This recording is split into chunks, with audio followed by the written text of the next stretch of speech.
We definitely have kind of like that family tie. It's sibling rivalry almost. Once these guys were friends, playing on sister teams, now they're separate organizations forced to do battle. Like, you know, like, I'm better than you. Like, no, I'm better than you. It's still super serious, but it's a lighthearted match. I just like all the guys on that team. They have like a bunch of players that we've played with already. Saint was more or less cut for Dominate. Cop was cut for Piglet. Bunny Fufu was cut for Xpecial. If they play like they did last time versus us, I think we'll be able to take it pretty easily. Bunny flashes in, hooks Phoenix, down he goes, 1-0 to start this one out. Piglet gets found by Haunter, roots him up and plays a solo kill for the Maokai. The former Academy team completely schooling Team Liquid. We definitely troll each other a lot, but it's all like good fun. Like, we're all like friends. We're all just like really good friends. I just feel like any other game, just try to win.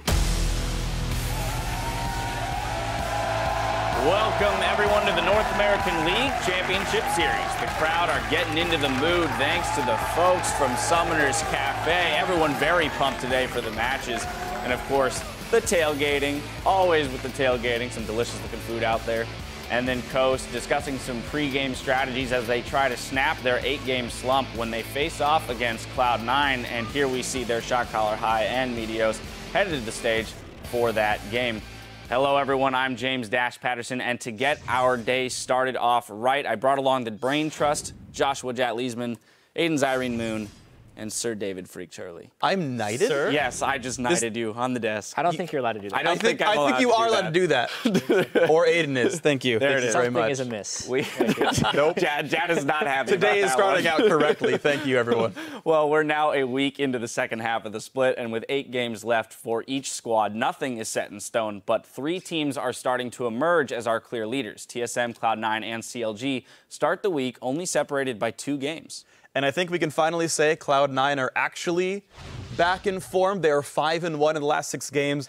They started the split 1-3. It looks shaky, but I feel like they can just like ride that wave. Everyone can be fair weather fans to Cloud9 again, and they're looking awesome. They beat CLG.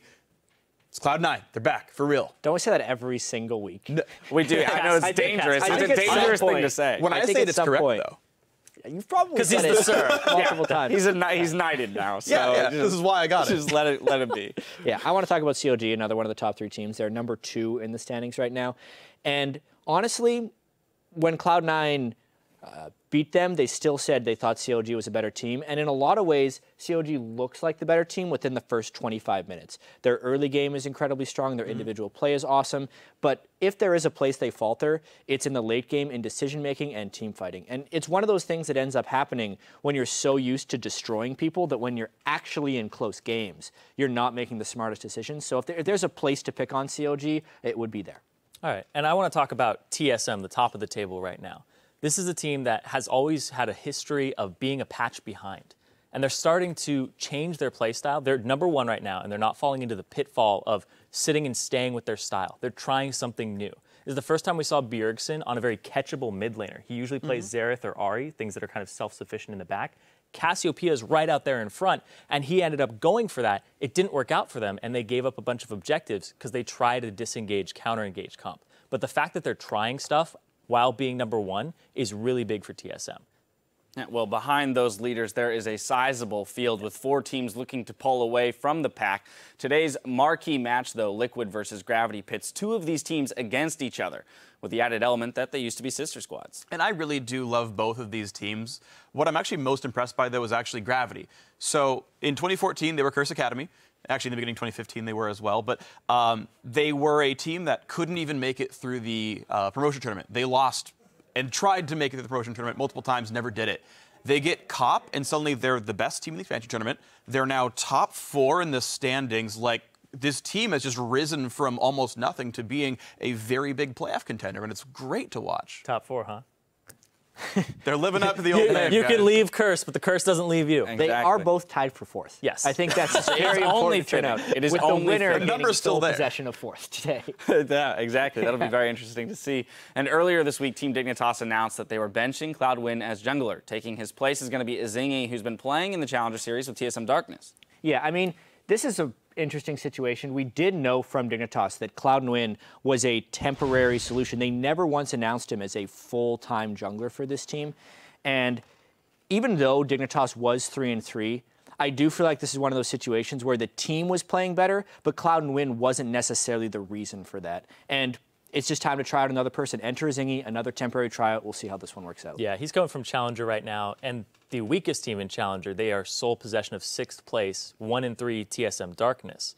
Zingy also has a style that's Karthus Fiddlesticks jungle, and if Dignitas want to play more aggressive, I don't know if he's the guy to do it, because he plays a lot of counter-engage champions in the jungle. Frontline Karthus. Come on now. Man. It's the old Reginald style. Dive in with exactly. Karthus. There you have it. TSM, Reginald in the front line It's on been Karthus. proven. It's been done. It could happen again. Sure. Well, to set the stage for our matches today, let's take a look at the standings. In the top spots, we have our leaders, TSM, CLG, and Cloud9.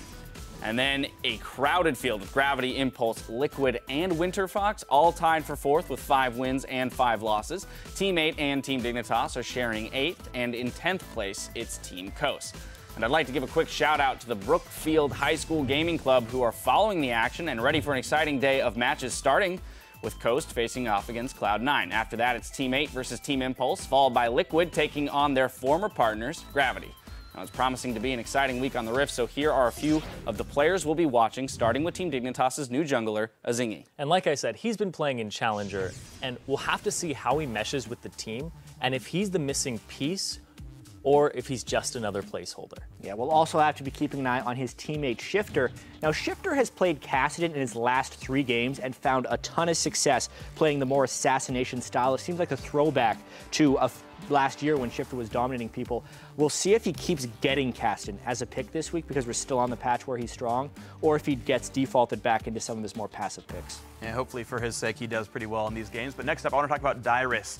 Now, he has been with TSM for basically ever, and they rely on him to go equal despite never getting help from anyone on the team at all times. And that didn't happen last week. He got picked on pretty hard by Team Liquid.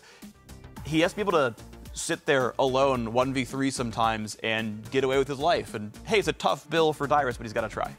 Yeah, and then it's Meteos. Last week we saw him picking up more carry-style junglers with Nidalee and Rek'Sai, and it's been a good fit for Cloud9, who ended the week 2-0, and as Surf Freak says, maybe they're back. I think they We're good. are right here, yeah. And one team I think is actually now up to the table actually is Team Impulse. I've been excited about these guys the entire time. Rush, the #1 solo queue player from Korea, Impact, former world champion, Xiaowei Xiao, former MVP, and I was always a big fan of Apollo and Adrian. This team has so much skill on paper, and they've been trying the whole spring split to put this team together. The game they played on Sunday was so darned impressive, where they capitalized on an early game lead and actually crushed the game quickly. I think Team Impulse are a real deal right now, and I'm very excited to watch them this week. Well, we're going to get an opportunity to see them in our second game of the day, but for now, we're going to throw it over to the guys